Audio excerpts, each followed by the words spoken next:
अभिनंदन की क्या बात करते हैं। मुझे याद है शाह महमूद कुरैशी साहब उस मीटिंग में थे, पैर कांप रहे थे, पसीने माथे पे थे, और हमसे शाह महमूद साहब ने कहा, फॉरेन मिनिस्टर साहब ने, कि खुदा का वास्ता है अब इसको वापस जाने दें, चूँकि 9 बजे रात को हिंदुस्तान पाकिस्तान पे अटैक कर रहा है। बयान दिया गया जिसमें कौमी सलामती से मुंसलिक मामलात की तारीख को मसख करने की कोशिश की गई। विंग कमांडर अभिनंदन की रिहाई और एक जिम्मेदार रियासत के मेच्योर रिस्पॉन्स के अलावा किसी और चीज़ से जोड़ना इंतहाई अफसोसनाक और गुमराहकुन है। ये दरअसल पाकिस्तानी कौम की हिंदुस्तान पर वाज़े बरतरी और फतह को मुतनाज़ बनाने के मुतरादिफ है, और ये चीज़ मेरे ख्याल में किसी भी पाकिस्तानी के लिए काबिल कबूल नहीं। मीर जाफ़र, मीर सादिक और मीर रियाज सादिकों को देख रहे हैं। अगर ये ISI के चीफ को और आर्मी चीफ के खिलाफ बात कर रहे हैं, इसका मतलब मैंने बिल्कुल ठीक इनको मुंतखब किया। ये मेरी सिलेक्शन बिल्कुल ठीक थी, क्योंकि अगर ये डाकू उनके खिलाफ बोल रहे हैं, इसका मतलब वो ठीक लोग हैं। ये वो लोग हैं जो आज नरेंद्र मोदी की ज़बान बोल रहे हैं।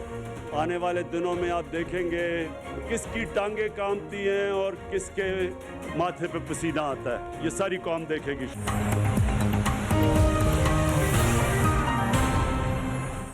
बिस्मिल्लाहिर्रहमानिर्रहीम। 90 दिनों में सब ठीक कर देने वाले इमरान खान 2.5 बरस बाद भी इसी कंफ्यूजन का शिकार हैं कि वो पाकिस्तान को आखिर बनाना क्या चाहते हैं। हाथ में तस्बीह पकड़े कई बार वो रियासत मदीना का नारा लगा चुके हैं, फिर अपने अंदर की इनकलाबी की आवाज़ पर इनकलाब ईरान का नारा बुलंद कर बैठते हैं और इसी में पाकिस्तान की बका भी मानते हैं। फिर जब बरास्ता CPEC चीनी सम्राट से आंखें चुंधियाने लगती हैं और चीनी सदर के लामहदूद इख्तियारात पर दिल मचल उठता है, तो दिल से एक ही आवाज़ आती है कि कैसे भी हो मगर पाकिस्तान में भी निज़ाम चीन हो। जी हाँ, हमारे वज़ीर आज़म जो रियासत मदीना से शुरू हुए थे, वो अब निज़ाम चीन पर आ चुके हैं।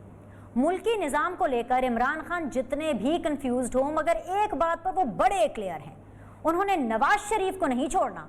जी हाँ, अपने मुंह पर हाथ फेरकर ऑपोजिशन को जो धमकी इमरान खान ने दी थी, उसका आज पहला नतीजा सामने आ गया है। मगर अफसोस, सद अफसोस कि इमरान खान बतौर वज़ीर आज़म भी सिर्फ इतना ही कर पाए हैं कि शहबाज शरीफ और हमजा शहबाज को आम गाड़ी के बजाय बख्तरबंद में अदालत पहुंचाया जाए, जिसका मकसद अज़ियत से ज़्यादा तज़हीक मालूम होता है। उधर MQM पाकिस्तान की तरह मुस्लिम लीग पाकिस्तान के बानी हजरात आज एहतसाब अदालत में मुस्लिम लीग नून, मीम और शीन को बगलगीर देखकर तिलमिलाए तो ज़रूर होंगे, क्योंकि मुस्लिम लीग पाकिस्तान बनाने के लिए अज्जाए तरकीबी पूरे किए जा चुके हैं। ऑपोजिशन के बयानात कौमी सलामती से मुतसादिम डिक्लेयर कर दिए गए हैं। MQM पाकिस्तान की तामीर व मुरम्मत की तरह अब जनरल अब्दुल कादिर बलोच और चंद दीगर लीगी अरकान के जरिए नवाज शरीफ से इजहार लाताल्लुकी कराया जा रहा है। जबरदस्ती की तारीख को फिर जबरदस्ती दोहराया जा रहा है। मीर जाफर और मीर सादिक के साथ मीर अयाज सादिक बेचा जा रहा है। गद्दार वतन के साथ साथ मुनाफिक वतन के सर्टिफिकेट्स वजीर आजम बकल्लम खुद बांट रहे हैं। सूरत हाल इस नहज तक जा पहुंची है कि ऑपोजिशन को नीचा दिखाने के लिए इंडियन मीडिया की क्लिपिंग का सहारा लिया जा रहा है। ऑपोजिशन के खिलाफ वही इंडियन मवाद इस्तेमाल किया जा रहा है जिसकी तशहीर पाकिस्तान में मुहिब्बाने वतन बैन कर चुके हैं। जी हाँ, वही इंडियन मीडिया जो अयाज सादिक के बयान से कहीं ज्यादा वफाकी वजीर फवाद चौधरी के उस बयान पर प्रोपेगेंडा कर रहा है जिसमें वो ऑपोजिशन को नीचा दिखाते दिखाते जज्बात में इतना बह गए कि पुलवामा हमले से मुताल्लिक लफ्जों के चुनाव में संगीन गलती कर बैठे। मगर फिर भी देखिए, पाकिस्तान में बुरा वक्त नवाज शरीफ के साथ खड़े अयाज सादिक का आया और रातों रात लाहौर में गद्दार वतन के पोस्टर्स लग गए, मगर लकीर के उस तरफ बैठे फवाद चौधरी का बयान सिर्फ स्लिप ऑफ टंग ठहरा, जिसकी मुरम्मत तो दरकनार, मुजम्मत भी कौमी मसला नहीं ठहरी। अस्सलाम वालेकुम जी, वेरी वार्म वेलकम। बहुत बहुत शुक्रिया उन तमाम लोगों का जो इस टाइम पर लाइव ट्यून इन किए हुए हैं नियो टेलीविज़न को और देख रहे हैं सीधी बात बीनर सलीम के साथ। प्रेस्टीजियस पैनल, मेरा one of the favourite panels है आज। मुझे अंदलीब अब्बास साहिबा बड़ी पसंद है, पाकिस्तान तहरीक इंसाफ से, वो मेरे साथ मौजूद हैं। अस्सलाम वालेकुम अंदलीब, बहुत शुक्रिया, सिटिंग MNA हैं। मुझे आज़मा बुखारी साहिबा बड़ी पसंद है, जिस तरीके से वो अपनी पार्टी को डिफेंड करती हैं, इन्फॉर्मेशन सेक्रेटरी हैं पंजाब के। अस्सलाम वालेकुम, खुश आमदीद, बहुत बहुत शुक्रिया। शैला रज़ा साहिबा के तो क्या ही कहने, पाकिस्तान पीपल्स पार्टी को रिप्रेजेंट करेंगी। बहुत बहुत शुक्रिया शैला बीबी ज्वाइन करने के लिए। तीनों मेहमानों को मैं खुश आमदीद कहूँगी। अंदलीब आपसे आगाज़ कर लेती हूँ। मुसर्रत चीमा साहिबान डेफिनेटली आपकी कॉलीग भी हैं, पंजाब में एक बड़ी इंपॉर्टेंट पोजीशन रखती हैं। वो मुझे कहती हुई सुनाई दी और वो ये कह रही थी कि भाई मरियम नवाज़ साहिबा की तो बड़े राब्ते हैं और बड़े ताल्लुकात हैं जंदाल से, और वो ये कह रही थी कि जी अब मुस्लिम लीग पाकिस्तान बनने वाली है। प्रॉब्लम यह है कि ऑपोजिशन जमातों का आपस में एक दूसरे के साथ 36 का आंकड़ा होता है, एक दूसरे के खिलाफ बयानबाजी भी होती है, लेकिन क्या PMLN के जो गद्दारी से रिलेटेड जो मामलात हैं, क्या उनके जो गद्दारी से रिलेटेड सबूत हैं, क्या वो भी नेशनल इशू, कौमी सिक्योरिटी का मसला है कि जो आप आवाम को नहीं दिखा सकते? अगर मुसर्रत चीमा साहिबा मुझे बता रही हैं कि इस तरह मामलात हैं तो डॉक्यूमेंट्स दिखाने पड़ेंगे। अगर आप कह रही हैं, हुकूमत कह रही है, तो कुछ तो सबूत देना पड़ेगा ना, आवाम को बताना पड़ेगा। मैं कैसे मानूंगी कि भाई PMLN या नवाज शरीफ या for that matter Maryam Nawaz जो है वो गद्दार वतन है? शुक्रिया बिनिश, एंड आपने जो इंट्रोडक्शन दी वो हाईली जिसको कहते हैं ना, अंदलीब की आवाज नहीं आ रही। जी अंदलीब कंटिन्यू कीजिए, मुझे आ रही है। मैं शैला साहब आपके लिए, जी जी मुझे आ रही है, मैं शैला साहब आपके लिए आवाज़ फिक्स कराती हूँ। जी शैला, जी अंदलीब। जी, तो मैं कह रही थी कि इतने बड़े हादसात को हसीन इम्तजाज करके आप तो उसको ट्रिवियलाइज नहीं कर सकते, ठीक है ना। एक स्टेटेड क्राफ्टेड अटैक, गुजरांवाला का जलसा, कहा जाता है कि जी इमरान खान के साथ हमारा कोई मुकाबला नहीं है, हमारा मुकाबला है उनको लाने वालों से, राइट। उसके बाद आपका जो कराची का जलसा है, उसके अंदर मरियम जो है वो उसको रिपीट करती है। उसके बाद बलूचिस्तान का जलसा, उसके अंदर फौजी जवानों को बगावत पे किया जाता है कि जी आप बिल्कुल ठीक है, आपके जो सीनियर्स हैं ना, बॉसेस हैं, ये ठीक नहीं है, आप जरा इनके खिलाफ बगावत करें। दो किरदार और बाकी इदारे, किरदार और इदारे, ये स्टेटेड, सारी एक एक चीज रिकॉर्डेड है। उसके बाद ये कहा जाता है कि जी बलूचिस्तान को हम आजाद रियासत बनाएंगे।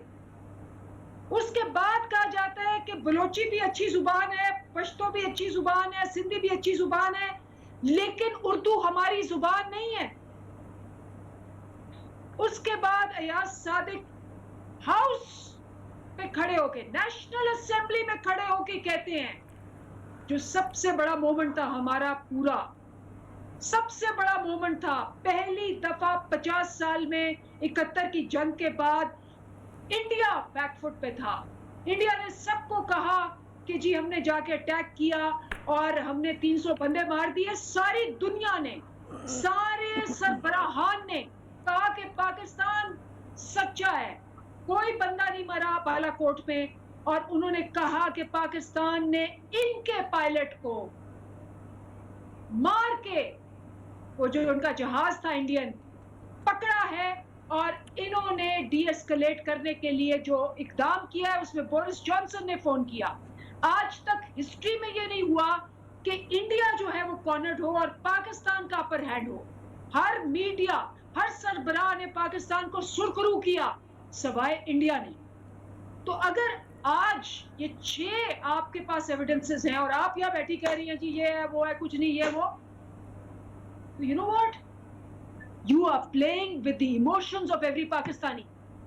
इस वक्त हर पाकिस्तानी ये कह रहा है कि ये जो इन्होंने बात की है फौज के खिलाफ, ये जो इन्होंने बात की है कॉन्स्टेंटली, और अगले जलसे में आप एक और उसकी कड़ी देखेंगे, सिर्फ इसलिए क्योंकि हमसे NRO मिला नहीं, तो अब ब्लैकमेल करने के लिए कि जी फौजी जवान उन पे पल पड़े। और नवाज शरीफ साहब ने एग्जाम्पल दिया किसका, सिंध का, कि जहां वहां जैसे पुलिस ने गद्दारी, और पुलिस ने कहा जी हम काम नहीं करेंगे, हम जा रहे हैं रुखसत पे, आप भी रुखसत पे जाएं और इनके नीचे काम ना करें, ये एग्जाम्पल दिया। चलिए तो मुझे जवाब लेती हूँ, सॉरी मेरी पूरी बात सुने। लेकिन अंदलीब साहब एक छोटी सी चीज आजमा के पास जाने से पहले, शाह महमूद कुरैशी का ताल्लुक आर्मी से तो नहीं है। अयाज सादिक साहब ने तो कैटेगोरिकली नाम लिया, अयाज सादिक साहब ने शाह महमूद कुरैशी साहब का नाम लिया। आपको सुनना पड़ेगा क्योंकि ये मामला कोई सियासी उस तरह का नहीं है। ये मामला ये नहीं है कि जी आप प्राइसेस ऊपर जा रही है, ये पाकिस्तान की बका का मामला है। नहीं अंदलीब साहब सुनना तो पड़ेगा, लेकिन हम बॉर्डर पे थोड़ी खड़े हैं कि एक दूसरे को गोलियां मारना शुरू हो जाए, ऐसा तो नहीं होएगा ना। मैं सुन रही हूँ आपकी बात, हम डिबेट कर रहे हैं, it's a big debate which is happening. इस वक्त आपने हमारी सारी कौम की फौज की हसन सिद्दीकी जिसने वो गिराया उसको जीरो कर दिया है, जीरो कर दिया है। चलिए ओके, वो हमारे हीरो हैं। अंदलीब रिलैक्स, मुझे जवाब लेने दें। तो जो इसको डिनाई करेगा वो उनके साथ खड़ा है जो पाकिस्तान की सालमियत, पाकिस्तान की सिक्योरिटी, पाकिस्तान की पूरी यार इनको क्या हो गया। ओके अंदलीब जरा जवाब सुन लें, जवाब सुन लें जी अज़मा साहिबा। मतलब मेरे ख्याल से मुझे सवाल तो नहीं करना चाहिए, आप बस इसी का रिस्पॉन्ड कीजिए जो इतने बड़े संगीन इल्जामात जो लगे हैं आप पर। मैं पहले तो ये कहना चाहती हूँ कि काबिल तरस हैं ये पीटीआई वाले। ये बेचारे मुहिब्बुल वतनी का चूरन बेचने के लिए इस हद तक गिर गए हैं कि पहले अपनी सियासत के लिए इदारों को इस्तेमाल कर रहे थे और अब अपने आप को बचाने के लिए इदारों को इस्तेमाल कर रहे हैं। अब भाई वो जो कर्नल जिसने कुर्बानी दी वो सर आंखों पे, आपका क्या कमाल है इसके अंदर? आप काहे के लिए आवाज ऊंची करके उस्तानी बन रही हैं और आप जो है वो डांट रही हैं या बैठ के ये बात करें वो सुने। तो ये तो मतलब मैंने पहले भी कहा है कि इनसे मुहिब्बुल वतनी जो है ना उसका सर्टिफिकेट लेना ऐसे ही है जैसे इमरान खान साहब से बंदा करेक्टर सर्टिफिकेट मांग ले और चौहान और शहबाज गिल साहब जो है वो तमीज का सर्टिफिकेट जारी करें। तो ये अपने पास रखें। अभी ये जो ऊंचा ऊंचा बोल के जो आप हमें मुहिब्बुल वतनी सिखा रही थी अंदलीब, क्या आपने अपने प्राइम मिनिस्टर की जो है गुफ्तगू सुनी हुई है जो वो आपकी इसी फौज के बारे में, मुहिब्बुल वतन फौज के बारे में कहते रहे? वो इनको फिरका वारियत से लेकर ये किसी काम के नहीं है, और मैं तो वो बातें कोट भी नहीं करना चाहती, जो उनके क्लिप्स मौजूद हैं इस हवाले से। और फिर एक और इम्पॉर्टेंट बात है, बड़ी अजीब बात है कि ये मतलब ये ड्रामेबाजी करके आप हकाइक कैसे छुपा लेंगे? एक बॉडी लैंग्वेज पे बात करना कि वो घबराए हुए थे, ये बहुत बड़ी जो है वो मुहिब्बुल वतनी जो है ये इससे खराब हो गई, इससे गद्दारी जो है वो हो गई। लेकिन दूसरी तरफ पुलवामा के ऊपर जो रियासत पाकिस्तान का हमेशा स्टैंड रहा है कि हमारा पुलवामा से कोई लेना देना नहीं, और उस वक्त जब फेटिफ के ऊपर हम स्ट्रगल कर रहे हैं वहां पर एक फेडरल मिनिस्टर का खड़े होकर ये कहना कि वो इमरान खान की कामयाबी, आपको पता है कि ये जो आपकी चापलूसी है ये कितनी महंगी पड़ेगी इस मुल्क को? आप अयाज सादिक के बयान को तो चलो उन्होंने ठट्ठे में उड़ाया, उन्होंने कहा टांगे कांप रही थी तो वो बड़ा कोई मतलब गलत हो गया, लेकिन इस बयान को, फवाद चौधरी के बयान को, मोहतरमा पार्लियामेंट्री सेक्रेटरी हैं दफ्तर खारजा में, इनको ये मालूम होना चाहिए। दफ्तर खारजा ने परसों बाय द वे कल अपना बयान भी जारी किया है जो मोदी फवाद चौधरी के बयान को इंटरनेशनल कोर्ट ऑफ जस्टिस में और फेटिफ के अंदर इस्तेमाल करने की बात कर रहा है। तो ये मुहिब्बुल वतनी जो है ना जितनी इन्होंने दिखाई है, हमें गद्दार साबित करते करते नरेंद्र मोदी की तस्वीरें जो है वो पूरे लाहौर की सड़कों पर लगा दी। हमें गद्दार साबित करते करते जो है वो झंडे जो है वो इंडिया के पूरे मॉल रोड पे लगा दिए। ये है इनकी अकल। ये बुग़्ज़ और हसद थे कि वो खा चुका है दिमाग इनका, बुग़्ज़ और हसद जो है वो इनको ना कुछ समझ आती है और इतने बेचारे परेशान हैं कि आप इनकी टोन से, इनकी बॉडी लैंग्वेज से अंदाजा लगाइए कि बेचारे गए। अब मुझे ये भी हैरत होती है, अंदलीब खुद शामिल थी जब लटक के गई थी पुलिस स्टेशन में जाके अपने बंदे छुड़ाने के लिए, और इमरान खान साहब कंटेनर के ऊपर से कहा करते थे इनकी बात मानना छोड़ दो, डिप्टी कमिश्नर पता नहीं तुम्हारे बाप का क्या, मतलब उनके बाप को भी कुछ कह रहे थे, और पुलिस वालों को कहते थे इनकी बात ना मानो ना करो। तो उस वक्त क्या हो रहा था? सिविल नाफरमानी की बैज आप ही को लगे हुए हैं। वो आपने मुल्क के साथ बड़ी हुब्बुल वतनी की थी, आपने जो बिल जलाए थे वो बहुत बड़ी हुब्बुल वतनी थी, और पार्लियामेंट के ऊपर, जिसके ऊपर आज आपको बड़ा मान है, उस पर लानते भेजकर उसके ऊपर अटैक फरमा चुकी है आपकी पार्टी। तो ये जो है ना, ये मुहब्बुल वतनी का टैग अपनी जेब में रखें। आपसे पीटीआई जिसको गद्दार कहे बीनेश, वो इस मुल्क में सबसे बड़ा मुहब्बुल वतन है। ठीक है, मैं शैला को जरा शामिल करूँ। शैला साहबा, आपको भी ये लगता है कि अयाज सादिक साहब ने जो बात की फ्लोर ऑफ द हाउस को नहीं करनी चाहिए थी? अच्छा देखें, पहले 2 दिन तो मैंने सुना ही नहीं था, और जो कुछ चल रहा था टीवी पे, जब हमें प्रोग्राम में लिया जाता था तो मोस्टली रिकॉर्डेड प्रोग्राम थे, वो हम नहीं देख रहे थे। फिर बड़ी मैंने जद्दोजहद की, तो आज उसी जद्दोजहद में एक हामिद मीर साहब का प्रोग्राम भी मिल गया। उसमें एक क्लिप है ये कि शाह महमूद कुरैशी ने कहा कि हमारे पास आज की रात और 2-4 दिन बहुत क्रिटिकल हैं और इसमें बहुत कुछ हो सकता है। तो जाहिर है कि टीवी पे जब उन्होंने ये बात की तो इसका मतलब है कि ये बात पूरी दुनिया में गई कि आज रात भी कुछ हो सकता है, आज की रात बहुत क्रिटिकल है और 2-4 दिन भी बहुत क्रिटिकल है, हमें फैसला लेना होगा। तो जाहिर है कि टीवी तक आते आते उन्होंने ये बात संभल के कही होगी कि पूरी दुनिया में जा रही है, लेकिन जब सब साथ बैठे होंगे तो मामला बड़ा नया होगा। और मे बी के इस तरह से महसूस किया गया हो कि वो आपस में बात करते हुए कुछ इस तरह से हैं जिसको अयाज सादिक साहब ने कोट किया। फिर उन्होंने इसकी तस्दीक भी की। उसके जवाब में एक रिटन स्पीच हुई पार्लियामेंट में खड़े होकर, और उस रिटन स्पीच में पाकिस्तान को एक अटैकर कंट्री कहा गया जिसने पुलवामा पर वो किया है, लेकिन वो एक्सक्यूज एक्सेप्ट हो गई।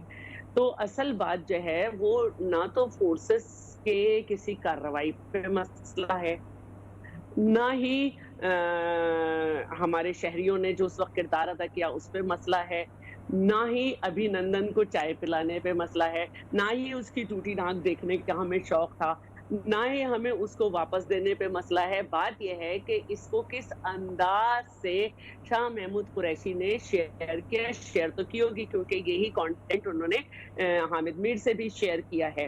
अब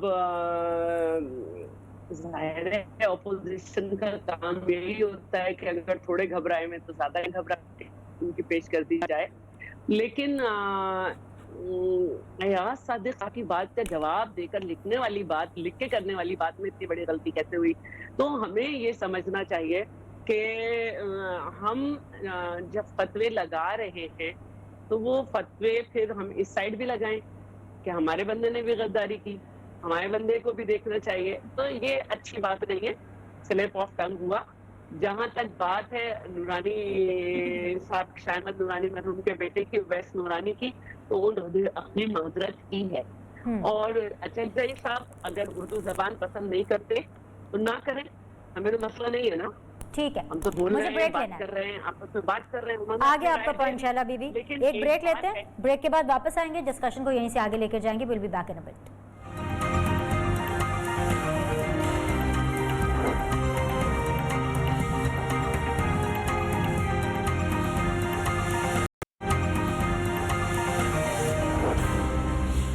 ओके जी, ब्रेक के बाद आप लोग को खुशामदीद कहते हैं। ज़रा थोड़ी सी इसलिए घबराहट रही मुझे क्योंकि I was listening to my PCR. Rana Kashif साहब मेरे सीनियर प्रोड्यूसर मुझे ये बता रहे हैं, बाकी पैनलिस्ट को भी मैं बता देती हूँ। एक ब्रेकिंग न्यूज़ है, वो ये है फयाजुल हसन चौहान साहब को उनके ओहदे से हटा दिया गया है। अब वो इंफॉर्मेशन डिपार्टमेंट पाकिस्तान तहरीक इंसाफ का पंजाब में नहीं देख रहे, उनकी जगह उनकी रिप्लेसमेंट फिरदौस आशिक आवान साहिबा आई हैं। सो लेट्स सी कि ये वर्किंग कैसे काम करती है। अच्छा, शैला भी बड़ी खुश हो रही है, लेकिन I have to go to Andleeb right now, क्योंकि अंदलीब ने बड़ी खामोशी से आप दोनों ऑपोजिशन का मौक़िफ़ सुना है। अंदलीब, आप जवाब देना चाहती है, दीजिए, वक्त की कमी रहती है तो मैं सवाल आपके सामने रख देती हूँ ताकि मेरे सवाल का भी आप जवाब दे दीजिएगा। आपने सुना ही होगा, खान साहब ने कहा था वीकेंड के ऊपर, ये गिलगित बल्तिस्तान भी गए तो वहाँ पे भी कह रहे थे कि ये नवाज शरीफ साहब को नहीं छोड़ेंगे, अब हकीकी एहतसाब होगा। और आज हमने देखा कि बख्तरबंद गाड़ी में शहबाज शरीफ साहब को जो है वो अदालत लाया गया। क्या ये हकीकी एहतसाब है? दूसरा ये भी कहा जा रहा है कि जैसे मैंने पहले सवाल भी आपसे किया कि PMLN पाकिस्तान बन रही है ना, मुस्लिम लीग पाकिस्तान बन रही है, पर आज हमने देखा कि मरियम नवाज साहिबा अदालत चली जाती हैं, हमजा साहब से भी मिली, शहबाज शरीफ साहब से भी मिली। आप कह रहे हैं कि इनमें फूट पड़ गई है, वो तो और मिलते और इकट्ठे होते चले जा रहे हैं। जी अंदलीब साहिबा। देखिए, पहली बात तो ये है कि जैसे मैंने कहा कि प्लान्ड अटैक है हमारे इदारों पे, कोर्ट्स पे भी है। ये वही कोर्ट्स हैं जिनको ये वादा करते हैं जब इनके हाथ में फैसला आता है।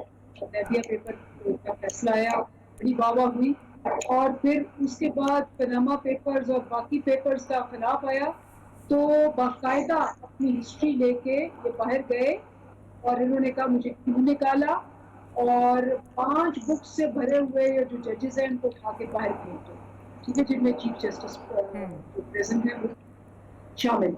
तो इस वक्त पूरी कोशिश है, और मैं इस बात पे बरबला कहती हूँ, बाकी चीजें जो मर्जी डिस्कस करें, लेकिन ये बात जो इन्होंने ये वाले इकदाम किए ये अब ऑब्वियस हो गए।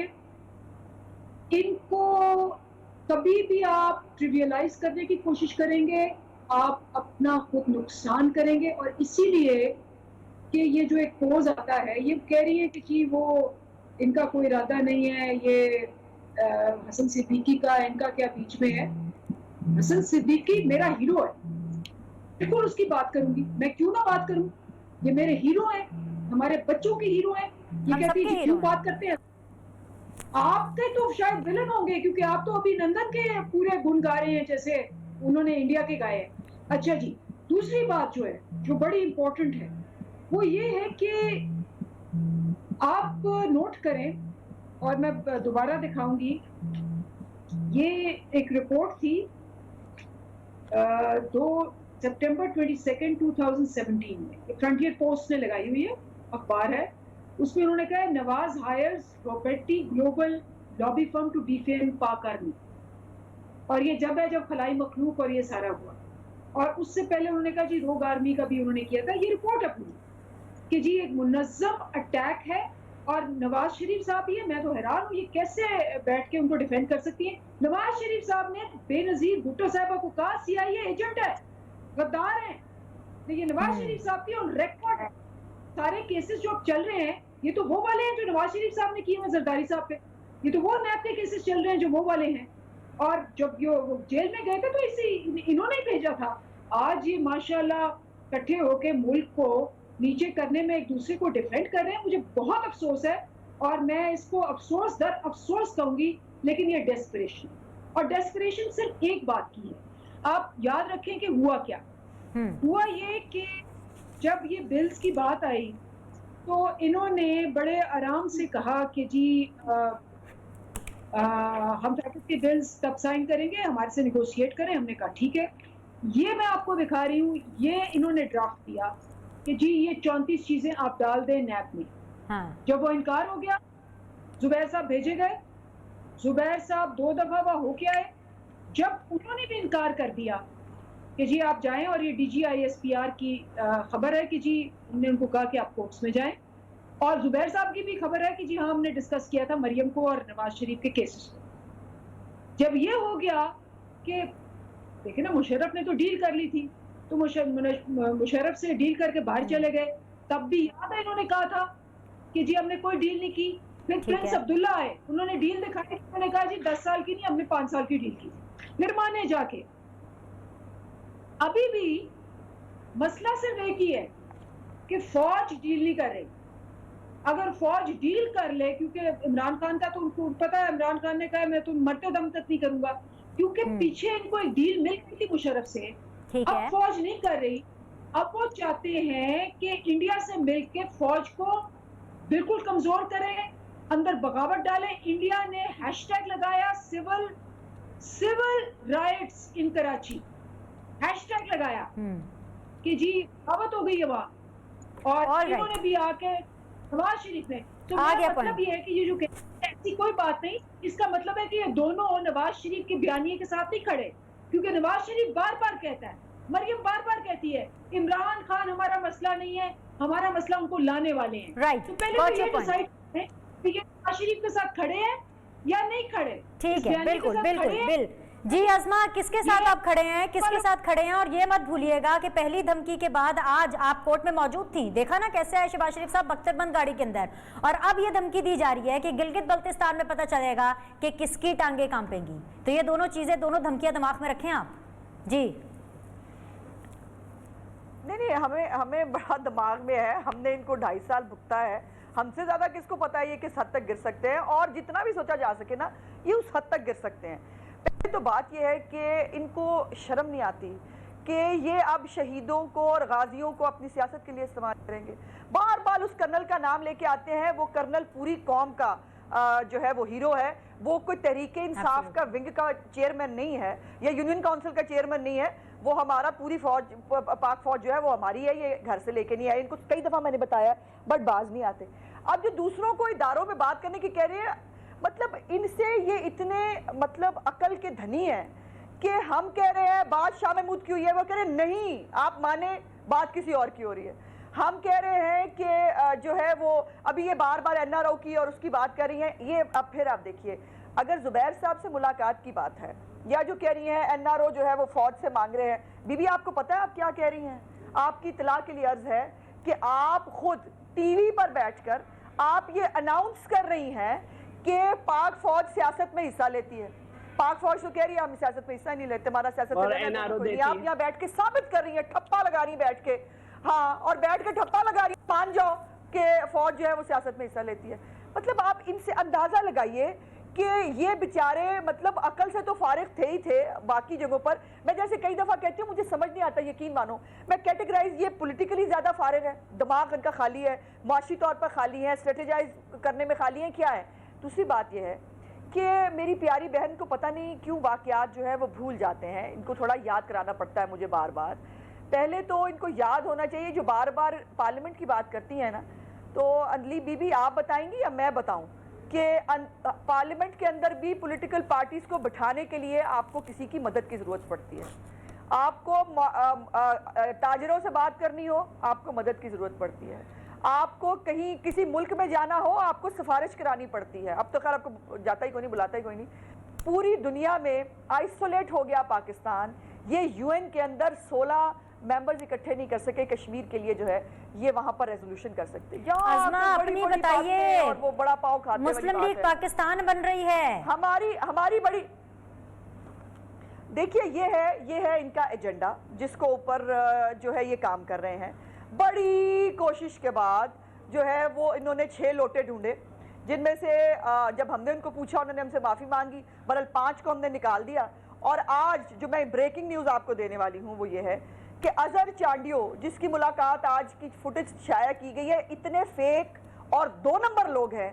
अजहर चांडियो ने कहा कि ये मेरी पहली मुलाकात की फुटेज है, मेरी कोई मुलाकात आज बुज़दार साहब से नहीं हुई।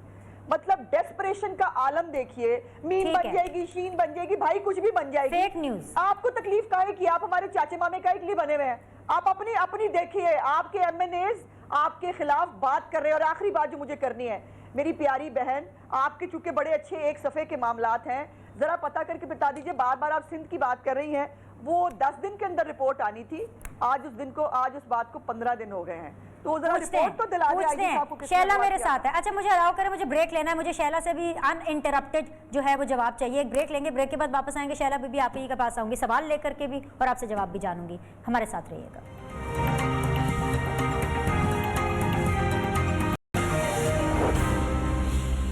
ब्रेक के बाद जो आप लोग को खुशामदीद कहते हैं, शैला बीबी स्ट्रेट द क्वेश्चन वो ये है कि कहा यह जा रहा है कि गिलगित बल्तिस्तान में पीपल्स पार्टी जीत रही है और कहने वाले तो ये कह रहे हैं कि आपको जितवाया जा रहा है। Is that so?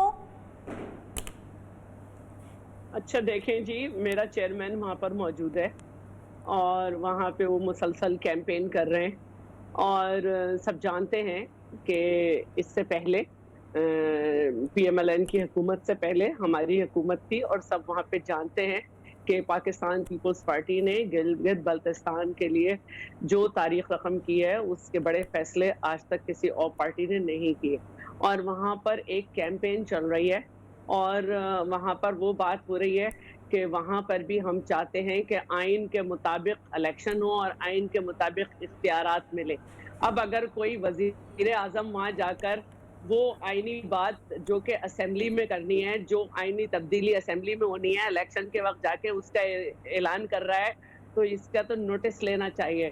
दूसरी बात जो है, मैं थोड़ी सी, क्योंकि बहुत जज्बात में हुकूमत सांस फूल रहा है, किस तरह साबित करे, इस चक्कर में एक ही साइज के बहुत सारे पैनाफ्लेक्स बनवा कर और रातों रात लग गए, जिसके क्लिप्स वायरल हो रहे हैं, इतना खर्चा उन पे आया है कि भारतीय और उनको पब्लिक से कुछ भी मिसालें पड़ी ली है। गई। मीर सादिक, मीर जाफर, शुक्र है अभी तक पाकिस्तान का कोई गद्दार इन्हें नहीं मिला हिस्ट्री में, तो उनकी मिसाल देके उन्हें रातों रात लगवाया जा रहा है। तो भाई मैं तो सिर्फ इतनी सी बात पूछ रही हूँ कि थोड़ी सी तारीख इधर भी दुरुस्त कर लें कि 90s में भी हमने एक मार गिराया था जासूस तैयारा और जासूस, और इसी तरह वापस किया था।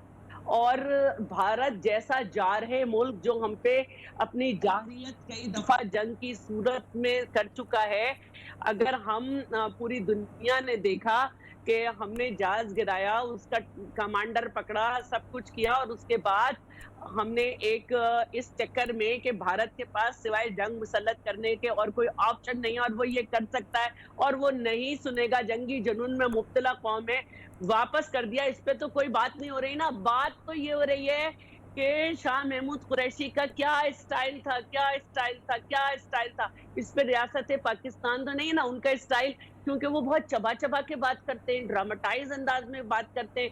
लेकिन जब वो फतवे लगा रहे थे वजीर दाखिला की हैसियत से असेंबली में, तो जो उनका स्टाइल था वो घबराया हुआ था, वो बौखलाया हुआ था। तो अगर हो सकता है कि उस दिन भी ऐसा हो गया हो, तो उस पे अगर बात हो गई तो इस पे आप फतवे बांट के अवाम को नहीं बदल सकते, कुछ लोगों को आप जरूर इधर उधर कर सकते हैं। तो पहली बात यह कि कोई इन फतवों में नहीं आ रहा। शहीद जुल्फकार अली भुट्टो का जुडिशल मर्डर हुआ, बेईमानियां कर करके उन्हें कहां पहुंचा दिया गया उनकी पार्टी को, लेकिन उनकी पार्टी आज भी खड़ी हुई है, उसे लोटों की जरूरत नहीं है।